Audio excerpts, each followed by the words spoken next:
जब भ्रमित अर्जुन कुरुक्षेत्र में सलाह के लिए अपने सारथी भगवान कृष्ण के पास गया, तो भगवान कृष्ण ने कुछ तर्कसंगत दार्शनिक अवधारणाएं बताईं, जो आज भी प्रासंगिक हैं। इस वीडियो में भगवान कृष्ण के कुछ भगवद गीता उद्धरणों पर एक नजर डालें, जिनका उपयोग आप अपने जीवन को सही रास्ते पर वापस लाने के लिए कर सकते हैं। मैं ही सृष्टि का आदि, मध्य और अंत हूँ। मैं समय हूँ, सबका नाश करने वाला। मैं संसार का उपभोग करने आया हूँ। जब भी धर्म का ह्रास होता है और जीवन का उद्देश्य भूल जाता है, तो मैं स्वयं को पृथ्वी पर प्रकट करता हूँ। मैं हर युग में अच्छाई की रक्षा, बुराई को नष्ट करने और धर्म की स्थापना के लिए पैदा हुआ हूँ। जैसे वे मेरे पास आते हैं, वैसे ही मैं उन्हें ग्रहण करता हूँ। सभी पथ अर्जुन मेरी ओर ले जाते हैं। पशुओं में मैं सिंह हूँ, पक्षियों के बीच चील गरुड़। मैं प्रहलाद हूँ, जो राक्षसों के बीच पैदा हुआ हूँ, और उन सभी उपायों में मैं समय हूँ। मैं मृत्यु हूँ, जो सभी पर विजय प्राप्त करती है, और सभी प्राणियों का स्रोत जो अभी पैदा होना बाकी है। बस इतना याद रखें कि मैं हूँ, और मैं अपने अस्तित्व के केवल एक अंश के साथ पूरे ब्रह्मांड का समर्थन करता हूँ। अर्जुन 1,00,000 दिव्य रूप, रंग और आकार की एक अनंत विविधता के साथ प्राकृतिक दुनिया के देवताओं को निहारें, और कई और चमत्कार पहले कभी प्रकट नहीं हुए। मेरे शरीर के भीतर पूरे ब्रह्मांड को देखें, और अन्य चीजें जिन्हें आप देखना चाहते हैं। वह मुझे प्रिय है, जो सुख के पीछे नहीं भागता और न दुख से दूर भागता है, न शोक करता है, न लालसा करता है, वरन वस्तुओं को वैसे ही आने देता है जैसे हो जाता है। जिस प्रकार पूरे देश में बाढ़ आने पर जलाशय का कोई उपयोग नहीं होता है, उसी तरह शास्त्रों का उस प्रबुद्ध पुरुष या महिला के लिए बहुत कम उपयोग होता है, जो हर जगह भगवान को देखता है। जो लोग सब प्राणियों में यहोवा को एक समान देखते हैं, और जो मरते हैं उन सब के मनों में अथाह देखते हैं। हर जगह एक ही भगवान को देखकर वे खुद को या दूसरों को नुकसान नहीं पहुंचाते हैं। इस प्रकार वे सर्वोच्च लक्ष्य को प्राप्त करते हैं। मैं अपनी शक्ति की एक बूंद के साथ पृथ्वी में प्रवेश करता हूं और सभी प्राणियों का समर्थन करता हूं। जीवनदायिनी द्रव्य के पात्र चंद्रमा के द्वारा मैं समस्त पौधों का पोषण करता हूं। मैं सांस लेने वाले जीवों में प्रवेश करता हूं और जीवन देने वाली सांस के रूप में भीतर रहता हूं। मैं पेट की अग्नि हूं, जो सब अन्न को पचाती है। इस आत्मा विनाशकारी नरक के 3 द्वार हैं, काम, क्रोध और लोभ। इन तीनों का त्याग करो। इंद्रियों से मिलने वाला सुख पहले तो अमृत जैसा लगता है, लेकिन अंत में यह विष के समान कड़वा होता है। वह जो पहले विष की तरह लगता है, लेकिन अंत में अमृत की तरह स्वाद लेता है, ये स्वयं के साथ शांति से पैदा हुए सत्व का आनंद है। यहोवा सब प्राणियों के हृदयों में वास करता है और उन्हें माया के चक्र पर घुमाता है। अपनी सारी शक्ति के साथ शरण के लिए उसके पास दौड़ो, और उसकी कृपा से तुम्हें शांति मिलेगी। जो कुछ तू करे वह मेरे लिथे भेंट कर, अर्थात जो अन्न तू खाता है, जो बलि चढ़ाता है, जो सहायता तू देता है, और आपके दुख भी। मैं गर्मी हूँ, मैं बारिश देता और रोकता हूँ। मैं अमरता हूँ और मैं मृत्यु हूँ। मैं क्या हूँ और क्या नहीं हूँ। जो अन्य देवताओं की श्रद्धा और भक्ति से पूजा करते हैं, वे भी मेरी पूजा करते हैं। अर्जुन, भले ही वे सामान्य रूपों का पालन न करें, मैं ही समस्त उपासना का पात्र, उसका भोक्ता और प्रभु हूँ। जो मृत्यु के समय मुझे स्मरण करेंगे, वे मेरे पास आएंगे। इस पर संदेह न करें। मृत्यु के समय जो कुछ भी मन में व्याप्त है, वह मृत्यु के गंतव्य को निर्धारित करता है। वे हमेशा उस अवस्था की ओर प्रवृत्त होंगे। जब ध्यान में महारत हासिल हो जाती है, तो मन हवा रहित स्थान में दीपक की लौ की तरह अडिग रहता है। वे हमेशा के लिए स्वतंत्र हैं, जो सभी स्वार्थी इच्छाओं को त्याग देते हैं और मैं और मेरा के अहंकार से अलग होकर प्रभु के साथ एक हो जाते हैं। ये सर्वोच्च राज्य है। इसे प्राप्त करें और मृत्यु से अमरता की ओर बढ़ें। वे बुद्धि में रहते हैं, जो अपने आप को सब में और सब में सब कुछ देखते हैं, जिन्होंने हर स्वार्थ की लालसा को त्याग दिया है और दिल को पीड़ा देने वाली इंद्रियों को त्याग दिया है। कर्म का अर्थ आशय में है। कार्रवाई के पीछे की मंशा मायने रखती है। जो लोग केवल कर्म के फल की इच्छा से प्रेरित होते हैं, वे दुखी होते हैं, क्योंकि वे जो करते हैं उसके परिणाम के बारे में लगातार चिंतित रहते हैं। आपको काम करने का अधिकार है, लेकिन काम के फल में कभी नहीं।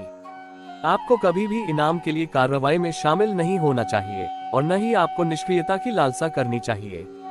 इस दुनिया में काम करो अर्जुन, अपने भीतर स्थापित एक आदमी के रूप में, स्वार्थी लगाव के बिना, और सफलता और हार में समान रूप से।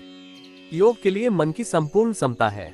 समय की शुरुआत में मैंने शुद्ध हृदय के लिए 2 मार्ग घोषित किए, ज्ञान योग, आध्यात्मिक ज्ञान का चिंतन पथ, और कर्म योग, निस्वार्थ सेवा का सक्रिय मार्ग। योग के मूलभूत विभिन्न प्रकार हैं। अपना काम हमेशा दूसरों के कल्याण को ध्यान में रखकर करें। ऐसे ही कार्य से जनक ने सिद्धि प्राप्त की, अन्य लोगों ने भी इस मार्ग का अनुसरण किया है। हे अर्जुन, तीनों लोकों में मेरे पाने के लिए कुछ भी नहीं है और न ही कुछ ऐसा है जो मेरे पास नहीं है। मैं अभिनय करना जारी रखता हूँ, लेकिन मैं अपनी किसी जरूरत से प्रेरित नहीं हूँ। अज्ञानी अपने लाभ के लिए काम करते हैं। अर्जुन, दुनिया के कल्याण के लिए बुद्धिमान कार्य स्वयं के लिए विचार किए बिना दूसरे के धर्म में सफल होने की तुलना में अपने धर्म में प्रयास करना बेहतर है। अपने धर्म का पालन करने में कुछ भी नहीं खोता है, लेकिन दूसरे के धर्म में प्रतिस्पर्धा भय और असुरक्षा को जन्म देती है। इंद्रियां शरीर से ऊंची है, मन इंद्रियों से ऊंचा है, मन के ऊपर बुद्धि है और बुद्धि के ऊपर आत्मा है। इस प्रकार जो सर्वोच्च है उसे जानकर आत्मा को अहंकार पर शासन करने दे। स्वार्थी इच्छा वाले भयंकर शत्रु का वध करने के लिए अपनी शक्तिशाली भुजाओं का प्रयोग करें। अर्जुन, आप और मैं कई जन्मों से गुजरे हैं। तुम भूल गए हो, लेकिन मुझे वे सब याद है। मेरा सच्चा अस्तित्व अजन्मा और परिवर्तनहीन है। मैं हर प्राणी में वास करने वाला यहोवा हूँ। मैं अपनी माया के बल से अपने को एक सीमित रूप में प्रकट करता हूँ। जो लोग मुझे अपने स्वयं के दिव्य स्व के रूप में जानते हैं, वे इस विश्वास से टूट जाते हैं कि वे शरीर हैं और अलग प्राणियों के रूप में पुनर्जन्म नहीं लेते हैं। ऐसा अर्जुन मेरे साथ एक है। स्वार्थ, भय और क्रोध से मुक्त होकर मुझसे भरकर मेरे सामने आत्मसमर्पण कर दिया। मेरे अस्तित्व की आग में शुद्ध हो गया। कई मुझ में एकता की स्थिति में पहुंच गए हैं। कर्म मुझ पर इसलिए नहीं टिकते क्योंकि मैं उनके परिणामों से जुड़ा नहीं हूँ। जो लोग इसे समझते हैं और इसका अभ्यास करते हैं, वे स्वतंत्रता में रहते हैं। बुद्धिमान ये देखते हैं कि अकर्म के बीच में कर्म होता है और कर्म के बीच में अकर्म होता है।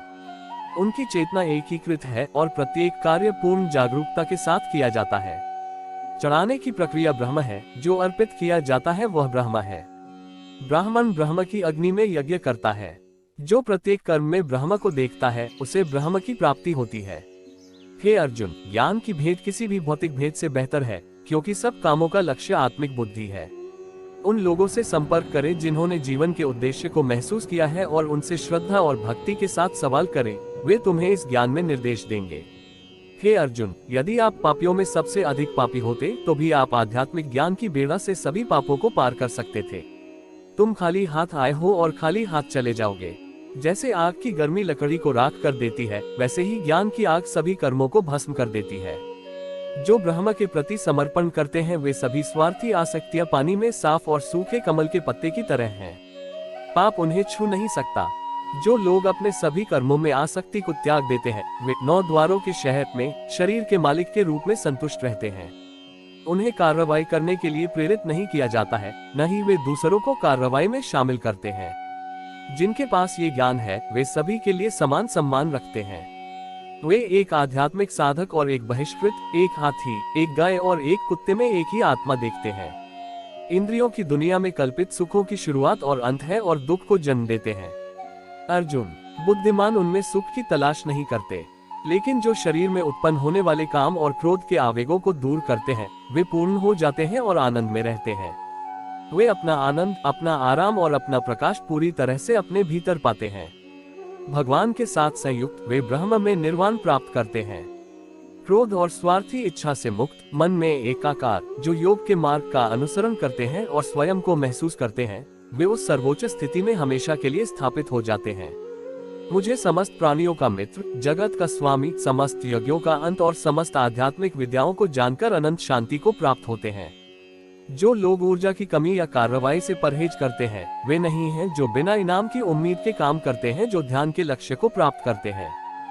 जो अपने कर्म के फल के प्रति आसक्ति को नहीं छोड़ सकते, वे मार्ग से कोसों दूर हैं। अपनी इच्छा की शक्ति से अपने आप को नया आकार दे, अपने आप को कभी भी स्व इच्छा से नीचा न होने दे। इच्छा ही आत्मा की एकमात्र मित्र है और इच्छा ही आत्मा की एकमात्र शत्रु है। जिन्होंने खुद को जीत लिया है, उनके लिए इच्छा एक मित्र है, लेकिन यह उन लोगों का दुश्मन है जिन्होंने अपने भीतर आत्मा को नहीं पाया है। सर्वोच्च वास्तविकता उन लोगों की चेतना में प्रकट होती है जिन्होंने खुद को जीत लिया है। वे शांति से रहते हैं, ठंड और गर्मी, सुख और दर्द, प्रशंसा और दोष में समान रूप से। आत्मा की शांति में सभी भय और ब्रह्म को समर्पित सभी कार्यों के साथ मन को नियंत्रित और मुझ पर स्थिर करके मेरे साथ ध्यान में बैठो, एकमात्र लक्ष्य के रूप में। अर्जुन, जो बहुत अधिक खाते हैं या बहुत कम खाते हैं, जो बहुत अधिक सोते हैं या बहुत कम सोते हैं, वे ध्यान में सफल नहीं होंगे। लेकिन जो लोग खाने और सोने, काम और मनोरंजन में संयमी हैं, वे ध्यान के माध्यम से दुखों को समाप्त कर देंगे। शांत मन में, ध्यान की गहराइयों में आत्मा स्वयं को प्रकट करती है। स्वयं के माध्यम से स्वयं को देखकर एक आकांक्षी पूर्णता के आनंद और शांति को जानता है। मन जहाँ भी भटकता है, बेचैन और बिना संतुष्टि की खोज में फैल जाता है, उसे भीतर ले जाता है। इसे स्वयं में आराम करने के लिए प्रशिक्षित करें। मैं उन लोगों के लिए हमेशा मौजूद हूँ जिन्होंने मुझे हर प्राणी में महसूस किया है। सारे जीवन को मेरी अभिव्यक्ति के रूप में देखते हुए वे मुझसे कभी अलग नहीं होते हैं। जब कोई व्यक्ति दूसरों के सुख दुख का जवाब इस तरह देता है जैसे कि वे उसके अपने थे, तो उसने आध्यात्मिक मिलन की उच्चतम स्थिति प्राप्त कर ली है। कोई भी जो अच्छा काम करता है उसका कभी भी बुरा अंत नहीं होगा, न तो यहाँ या आने वाले दुनिया में। कई जन्मों के निरंतर प्रयास से व्यक्ति सभी स्वार्थी इच्छाओं से शुद्ध हो जाता है और जीवन के सर्वोच्च लक्ष्य को प्राप्त करता है। गंभीर तपस्या और ज्ञान मार्ग से ध्यान श्रेष्ठ है। ये निस्वार्थ सेवा से भी श्रेष्ठ है। आप ध्यान के लक्ष्य को प्राप्त करें अर्जुन। ध्यान करने वालों में भी वह पुरुष या स्त्री जो पूर्ण विश्वास से मेरी पूजा करता है, पूरी तरह से मुझ में लीन है, वह सबसे दृढ़ता से योग में स्थापित है। हे अर्जुन, मुझ पर अपना मन लगाकर योग के अभ्यास से स्वयं को अनुशासित करो। पूरी तरह मुझ पर निर्भर है। सुन, मैं तेरे सब संदेह दूर कर दूंगा। तुम मुझे पूरी तरह से जानोगे और मेरे साथ एक हो जाओगे। ब्रह्मांड का जन्म और प्रलय मुझ में ही होता है। मुझसे अलग कुछ भी नहीं है अर्जुन। मेरे गहनों के हार के रूप में संपूर्ण ब्रह्मांड मुझसे निलंबित है। हे अर्जुन, मैं शुद्ध जल का रस और सूर्य और चंद्रमा का तेज हूँ। मैं पवित्र वचन और वायु में सुनाई देने वाली ध्वनि और मनुष्यों का साहस हूँ। मैं पृथ्वी की सुगंध और अग्नि का तेज हूँ। मैं हर प्राणी में जीवन और आध्यात्मिक आकांक्षी का प्रयास हूँ। मेरा शाश्वत बीज अर्जुन हर प्राणी में पाया जाना है। मैं बुद्धिमानों में विवेक की शक्ति और कुलीनों की महिमा हूँ।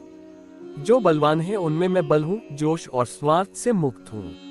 मैं स्वयं इच्छा हूँ, यदि वह इच्छा जीवन के उद्देश्य के अनुरूप हो। सत्व, रज और तम की दशा मुझसे ही हुई है, परंतु मैं उनमें नहीं हूँ।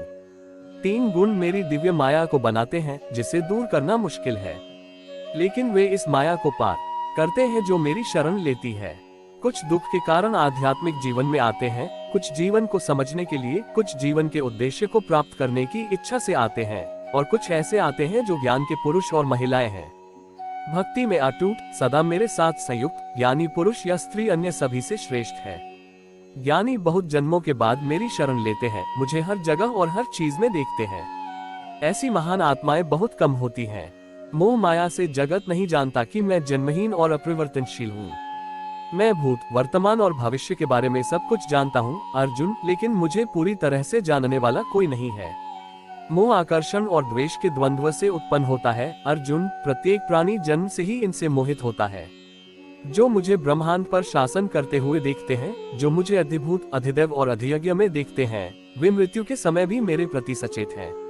भगवान सर्वोच्च कवि, प्रथम कारण, प्रभु सत्ताधारी, सूक्ष्मतम कण से भी सूक्ष्म, सबका सहारा, अकल्पनीय, सूर्य के समान उज्ज्वल, अंधकार से परे हैं। मृत्यु के समय मुझे याद करके इंद्रियों के द्वार बंद कर मन को हृदय में लगा देना। फिर ध्यान में लीन होकर सारी ऊर्जा ऊपर की ओर सिर पर केंद्रित करें। इस अवस्था में दिव्य नाम अक्षर ओम, जो परिवर्तनहीन ब्रह्म का प्रतिनिधित्व करता है, को दोहराते हुए आप शरीर से बाहर निकलेंगे और सर्वोच्च लक्ष्य को प्राप्त करेंगे। जो हमेशा मुझे याद करता है और किसी और चीज में आसक्त नहीं होता है, वह मुझे आसानी से मिल जाता है। ऐसा व्यक्ति ही सच्चा योगी है अर्जुन। ब्रह्मांड में हर प्राणी पुनर्जन्म के अधीन है अर्जुन, मेरे साथ एकजुट होने के अलावा। सूर्य के उत्तरी मार्ग के 6 महीने, प्रकाश का, अग्नि का, दिन का, शुक्ल पक्ष का मार्ग ब्रह्म को जानने वालों को परम लक्ष्य की ओर ले जाता है। सूर्य के दक्षिणी मार्ग के 6 महीने, धुएं के मार्ग रात के अंधेरे पखवाड़े के अन्य आत्माओं को चंद्रमा के प्रकाश और पुनर्जन्म की ओर ले जाते हैं। मेरी चौकस निगाह के तहत प्रकृति के नियम अपना काम करते हैं। इस प्रकार संसार गतिमान है, इस प्रकार चेतन और निर्जीव का निर्माण होता है। कर्मकांड और यज्ञ मैं हूँ, मैं ही सच्ची औषधि और मंत्र हूँ। भेंट और आग जो उसे भस्म करती है और जिसको यह चढ़ाया जाता है, मैं वही हूँ। मैं इस ब्रह्मांड का पिता और माता हूँ और इसके दादा भी, मैं इसका पूरा सहारा हूँ। मैं ही समस्त ज्ञान का योग, शोधक, शब्दांश ओम हूँ। मैं पवित्र ग्रंथ, ऋग, यजुर और सामवेद हूँ। मैं जीवन का लक्ष्य हूँ, भगवान और सभी का समर्थन, आंतरिक गवाह, सभी का निवास। मैं ही एकमात्र शरणस्थली हूँ, एक सच्चा मित्र हूँ। मैं ही सृष्टि का आदि, रहने और अंत हूँ। मैं गर्भ और शाश्वत बीज हूँ। जो वेदों में दिए गए कर्मकांडों का पालन करते हैं, जो यज्ञ करते हैं और सोम लेते हैं, वे स्वयं को बुराई से मुक्त करते हैं और देवताओं के विशाल स्वर्ग को प्राप्त करते हैं, जहाँ वे आकाशीय सुखों का आनंद लेते हैं। जब वे इनका पूरा भोग लगाते हैं तो उनकी योग्यता समाप्त हो जाती है और वे इस मृत्युलोक में लौट आते हैं।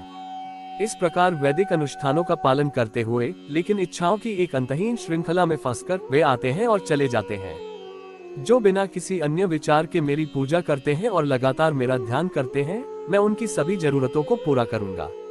देवताओं की पूजा करने वाले देवों के राज्य में जाएंगे। जो लोग अपने पूर्वजों की पूजा करते हैं, वे मृत्यु के बाद उनके साथ एक हो जाएंगे। जो प्रेत की पूजा करते हैं, वे प्रेत बन जाएंगे, लेकिन मेरे भक्त मेरे पास आएंगे। जो देवताओं की पूजा करते हैं, वे देवों के राज्य में जाएंगे। जो लोग अपने पूर्वजों की पूजा करते हैं, वे मृत्यु के बाद उनके साथ एक हो जाएंगे। जो प्रेत की पूजा करते हैं, वे प्रेत बन जाएंगे, लेकिन मेरे भक्त मेरे पास आएंगे। अपना मन मुझसे भर दो, मुझे प्यार, मेरी सेवा करो, हमेशा मेरी पूजा करो। मुझे अपने हृदय में ढूंढते हुए तुम अंततः मेरे साथ एक हो जाओगे। सभी शास्त्र मुझे ले जाते हैं, मैं उनका लेखक और उनका ज्ञान हूँ। भीष्म, द्रोण, जयद्रथ, कर्ण और कई अन्य पहले ही मारे जा चुके हैं। जिन्हें मैंने मारा है उन्हें मार डालो, संकोच न करें। इस युद्ध में लड़ो और तुम अपने शत्रुओं पर विजय पाओगे।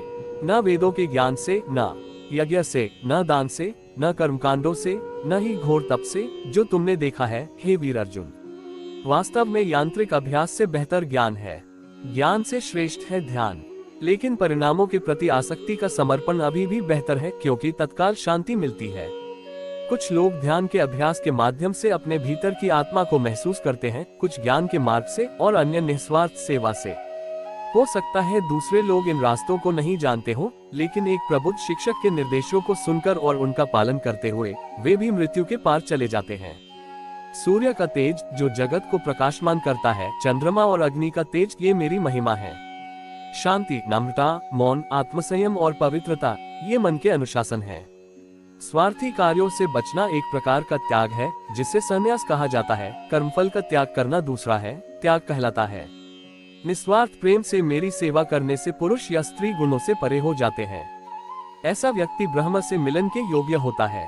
जब वे सृष्टि की विविधता को उस एकता में निहित और उसमें से बढ़ते हुए देखते हैं, तो वे ब्रह्म में पूर्णता प्राप्त करते हैं। अर्जुन, मैंने आपके साथ इस गहन सत्य को साझा किया है। जो इसे समझते हैं, वे ज्ञान प्राप्त करेंगे। उन्होंने वह किया होगा जो किया जाना है। मैं तुम्हें बुद्धि के ये अनमोल वचन देता हूँ, उन पर चिंतन करें और फिर जैसा आप चाहें वैसा करें। अगर आपको ये हमारी वीडियो पसंद आई हो तो हमारे चैनल को सब्सक्राइब करके बेल आइकन जरूर दबाएं। लाइक, शेयर, कमेंट करना ना भूलें और कमेंट में जय श्री कृष्णा जरूर लिखें। राधे राधे, धन्यवाद।